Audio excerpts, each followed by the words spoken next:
Calculator. পরীক্ষার হলে calculator ছাড়া আসছেন কেন? কমন সেন্স নাই? ইয়েস প্রিন্সিপাল কথা না? Sorry sir. টাকা পয়সা তো চাই না, এমন বিহেভ করতে কিছু নাই। না দিলে বলেন দিবেন না, শেষ। এই যে শুনেন। আমি জি বলেন। আপনার কাছে ফোন আছে, আমি একটা কল করতাম। ক্যাম্পাসে কি ফোন অ্যালাউড? সেটা আমি জানি। জিজ্ঞেস করতেছেন কেন তাহলে? জানেন না রুলস এন্ড রেগুলেশন? জানেন না খালি ক্যালকুলেটর আনলে হবে? আমি আসলে ঢাকার বাইরে থেকে পরীক্ষা দিতে আসছি, ভর্তি পরীক্ষা। তো? আমার সাথে আমার মামা ছিল, কিন্তু আমাকে বলছিল যে পরীক্ষা শেষ হলে গেটের সামনে দাঁড়াতে, কিন্তু আমি না মামাকে খুঁজে পাচ্ছি না। আমি যে মামাকে একটা ফোন করবো, আমার কাছে ফোনটাও নাই। আমাকে কি ফোন ফ্যাক্সের দোকান মনে হয়? আমি ঠিকানা জানি, কিন্তু আমি না ঢাকা শহর কিচ্ছু চিনি না। গ্রামে গ্রামে পরীক্ষা দিবেন, এখানে কেন পরীক্ষা দিতে আসছেন আপনি? শহর না চিনলে কি ব্যাপার? আপনি কান্না করতেছেন কেন? আমি বলতেছি আপনি না কান্না করুন না প্লিজ। আমি দুষ্টুমি করতেছিলাম। আমার ভুল হয়ে গেছে, সরি। আপনি আসেন। এর জন্য আমি ঢাকা আসতে চাই না। ঢাকার মানুষজন একদম ভালো না, কোনো মায়া নাই, দয়া নাই, নিষ্ঠুর মানুষজন। আপনি কি বামন পিতা? আপনি যখন পেটে ছিলেন আপনার আম্মু, তখন কি নারী ভুজির ভিতরে পেঁচে গেছিলেন? আপনার মনে তো প্যাচ কেন? আপনার মনটা খারাপ, এই জন্য আমি আপনাকে এখানে নিয়ে আসছি। নিজে বাদাম ছিলে আপনাকে দিতেছি, আইসক্রিম খাওয়ালাম। এগুলোতে আপনার চোখে পড়ে না? আপনার মন ভরে না? আর কি করলে আপনার মন ভরবে বলেন আপনি আমাকে? সকালবেলা না মামা ওই দোকানটা থেকে এক কাপ চা এনে খাওয়াইছিল, তো মজা। জান না, এক কাপ চা নিয়ে আসেন। বাবা বাবা, দেখাই দিলেন তুমি। গ্রাম থেকে আসছেন না, একদম পরিচয় দিয়ে দিচ্ছেন। ন্যূনতম ম্যানার নেই খ্যাত। আমি আপনার জন্য চা নিয়ে আসবো। আপনার কোনো আইডিয়া আছে আপনি কার সাথে কথা বলতেছেন? আপনার কোনো আইডিয়া আছে আমার বংশ সম্পর্কে? আমার গোষ্ঠীতে তো কেউ চা আনে না কারোর জন্য। আমরা সরকার বংশের ছেলে, আমরা কারোর জন্য চা আনি না। থাকবে না আমার চা, খাবো না আমি চা। মন খারাপ করছেন অনেক? আচ্ছা সরি, আমি দুষ্টুমি করতেছিলাম না। মানে এটা সত্য যে আমি একজন খান বাহাদুর মুহিব, এটাও সত্য যে আমি একজন সরকার বংশ, কিন্তু শুধু আপনার জন্য আমি চা এনে খাওয়াবো। বলতেছিলাম কি, আপনার মামার তো কোনো হদিস টদিস কিছু নাই, বুঝছেন? 3টা বেজে গেছে। তার বাসা কই? বললাম তো আজিমপুর। আরে আজিমপুর তো এইখানে, এত তো টেনশন করার কিছু নাই। আমার কাছে এখন আজমপুর যা, আব্দুল্লাহপুর তো, গুলশানত, কারণ আমি কিছুই চিনি না। আর আপনি যদি চান আমি কিন্তু আপনাকে লিফট দিতে পারি, মানে বাসা পর্যন্ত পৌঁছে দিতে পারি। এইভাবে তাকান না, আমার কোনো পার্সোনাল ইন্টারেস্ট নাই, আমি তো আর হারাই নাই। আমার বাসা মোহাম্মদপুরে, আমার তো আজিমপুরে যাওয়ারও দরকার নাই। আপনাকে 5 মিনিট সময় দেই, আপনি 5 মিনিট একটু ভেবে বলেন। আচ্ছা ঠিক আছে। দাঁড়ায় আছেন কেন? রিক্সা উঠেন। আসতে কোনো সমস্যা নেই তো? তোমার মামা বলে তুমি ঢাকা শহরে কিছু ছিল না, তুমি ঠিক মতো এসে পড়ছো। মামি আমি একা আসি নাই, আমাকে উনি নিয়ে আসছে। ওয়ালাইকুম আসসালাম। উনি কে? উনি হচ্ছেন, আপনার নামটা যেন কি? খান বাহাদুর মুহিব সরকার। কি নাম? জি, খান বাহাদুর মুহিব সরকার। খান বাহাদুর মুহিব সরকার। জাহারিনের সাথে তোমার কি সম্পর্ক? কোনো সম্পর্ক নাই। আমি আজকেই পরীক্ষার হলে ওনাকে দেখলাম, তারপর বিপদে পড়ে আমি একটু কান্নাকাটি করতেছিলাম, উনি আমাকে বাসা চিনাই নিয়ে আসছে। অনেক মেহরবানি করছো বাবা। তাহলে তুমি যাও, তোমাকে আমি একদিন ফোন করবো না, তুমি এসে দাওয়াত খেয়ে যাও, ঠিক আছে? Okay bye. হ্যাঁ জানেন ঘরে 3টা বাজে, তুমি আসতে। কি বলেন? 3টা বেজে গেছে? আল্লাহ, আমি তো বুঝতেই পারিনি আপনার সাথে কথা বলতে বলতে। কেন টের পান নাই? না, হয়েছে কি, এত ভালো লাগতেছিল, টের পাবো কিভাবে বলেন? এত ভালো লাগা আমার ঠিক না। শোনেন না, আপনি কিন্তু চাইলে আমার সাথে খারাপ করেও কথা বলতে পারেন, সমস্যা নেই। আমি খারাপ করে কথা বলতে পারি না, তাছাড়া আমার কালকে সকালে ক্লাস আছে। আচ্ছা, ক্লাস শেষ করে তারপরে ক্লাসের পর কি বাসায় আড্ডা দেন না? আড্ডা দেওয়ার মতো আমার ওরকম কোনো ফ্রেন্ডই নাই। আমরা কিন্তু ফ্রেন্ড হতে পারি। আচ্ছা জান, চাইলাম। তাহলে তো আমার সাথে 1 কাপ চা খেতেই পারবেন, তাই না? আমি নিউট্রিশি ব্রিটিশদের সাথে চা খাই না। কি ব্যাপার, রাগ করছেন? রাগ করাটাই তো স্বাভাবিক। শুধু রাগ করি নাই, মনে মনে ভাবতেছি যে বাঙালিরা এত নিষ্ঠুর কিভাবে হয়। কাল যদি ফ্রি থাকেন তাহলে চায়ের দোকানে চলে আসবেন, ক্লাস শেষ করে চলে আসবেন। আপনি ওনাকে কি এমন কথা বলছেন যে উনি এরকম খুশি হয়ে গেছে? মানে আমি ওকে বলছি কি যে ওই যে ওইখানে যে আপুটা বসে আছে না, সে কিন্তু আসলে আপু না, ও কিন্তু তোমার মামু। মানে ও তো আমাকে মামা ডাকতো। আমি বলছি যে ওর সাথে আমার বিয়ে হবে কিছুদিন পরে।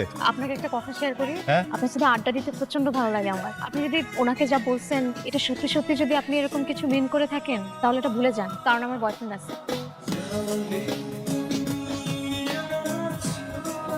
মানে কি? কিসের মানে কি? না, আপনার সাথে দেখা করতে আসলাম, আর আপনার বিচারও করতে আসছি। আপনি আমাকে মিথ্যা কথা বলছেন কেন? সুস্মিতা আমাকে সবকিছু বলে দিচ্ছে। প্রেম করতেন তাই না? ছেলেটা কষ্ট দিচ্ছে তাই না? কিন্তু আমি তো আপনাকে কষ্ট দিতে আসি নাই। আমার তো আপনার জন্য অনেক মায়া কাজ করে। কালকে না বললে আপনার গার্লফ্রেন্ড আছে, তা আজকেই বলতেছেন আমার জন্য মায়া হয়? ওইটা তো আমি মান সম্মান বাঁচানোর জন্য বলছি। শোনেন, মানে আমি কি একটা হ্যান্ডসাম ছিল না? আমি যখন আপনাকে মনের কথা বলতে গেছি, আর আপনি যখন সাথে সাথে আমাকে বললেন যে আপনার বয়ফ্রেন্ড আছে, আমি কি করবো? আমি তো টেনশনে পড়ে গেছি, আমার মন খারাপ হচ্ছে না? আচ্ছা শোনেন, আপনিও কিন্তু কম না। আপনার চোখে যে এটা শোনার পরে পানি টলটল করতেছিল, এটা আমি দেখে ফেলছি, বুঝছেন? এখন স্বীকার করেন। আর কিছু বলবে? অনেক কিছু বলবো, শুনবেন? আমি জানি যে এটা আপনার লাইফ, কিন্তু আপনাকে কিন্তু পছন্দ করার অধিকার আমার আছে, বুঝছেন? তেমনি আপনার যদি আমাকে পছন্দ না হয়, আমার প্রেম প্রত্যাখ্যান করার অধিকার আপনার আছে। আমি আপনার এই অধিকার কখনোই আটকাবো না। এখন আপনি আমাকে বলেন, আপনি কি আমার প্রেম প্রত্যাখ্যান করতে চান? আমি সকল প্রকার অধিকার নিয়ে আপনার প্রেম প্রত্যাখ্যান করলাম। কালকে ক্লাস আছে? না, নাই। তাহলে আপনাকে একটা সুযোগ দেই, কালকে সন্ধ্যা 6টায় মামার দোকানে আপনার অপেক্ষা করব। আপনি যদি আমার প্রেমে রাজি থাকেন তাহলে একটা লাল শাড়ি পরে চলে আসেন, যদি রাজি না থাকেন তাহলে আসতে হবে না। আপনি করেন অপেক্ষা, আমি এসবের মধ্যে নাই। 7:15 বাজে,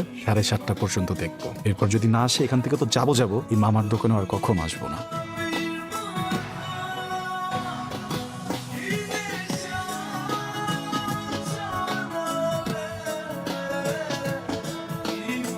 আপনি না বলছিলেন আপনি হিসেবে রাজি না, আসলেন যে? এবার আসলাম, ভাবলাম সরকার বংশের একটা ছেলে এইভাবে একা একা অপেক্ষা করবে, চিন্তা করলাম একটা সঙ্গ দিয়ে। সারা জীবন কিন্তু সঙ্গ দিতে হবে, বুঝছেন? আমি কিন্তু একা একা ওয়েট করবো সবসময়। সিনেমা ডায়লগ দেবেন না তো, আমার সে পছন্দ না। আমার প্রেম কি আপনার কাছে সিনেমা ডায়লগ মনে হয়? এটা তো ঠিক না, জানেন? একটা মানুষের ইমোশন নিয়ে এসব বলা তো একদম ঠিক না। ছি। কি করবে না, যাই কাপি আসি। তার আগে বলুন আপনি ডিসিশন কি নিয়েছেন? রিক্সা কিনছিলেন? কোন রিক্সা? আপনি না বললেন রিক্সা কিনবেন, সেই রিক্সায় আমাকে ঘুরাবেন, দেবেন পুরো ঢাকা শহর আমাকে চিনান। প্যাসেঞ্জার পারমিশন না দিলে, লাইসেন্স না দিলে আমি নিশ্চয়ই কিভাবে কিনবো? যাই নিলাম লাইসেন্স।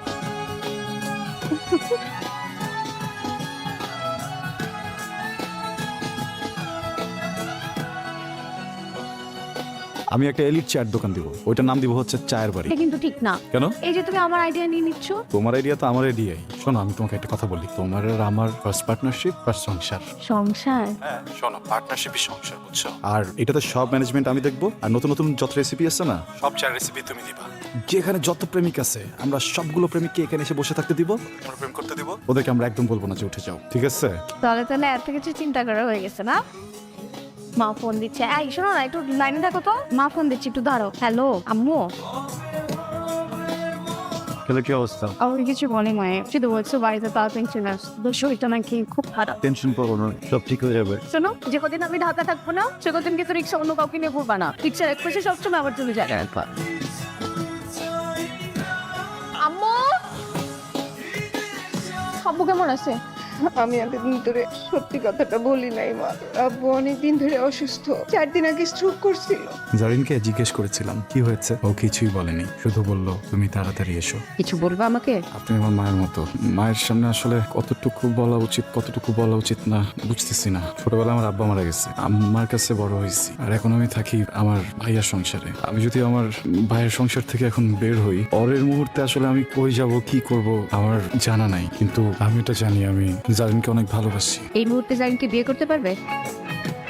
না মানে তোমার বাড়ি থেকে কাউকে দিয়ে প্রস্তাব পাঠাতে পারবে? আন্টি, একটা ফ্যামিলি থেকে একটা মেয়েকে বিয়ে করে নিতে একটা যোগ্যতার ব্যাপার আছে, আমি এখন অতটুকু যোগ্য না। আমি তো আমার পরিবারকে চিনি, আমি যতই বলি যতই কষ্ট পাই ওরা রাজি হবে না।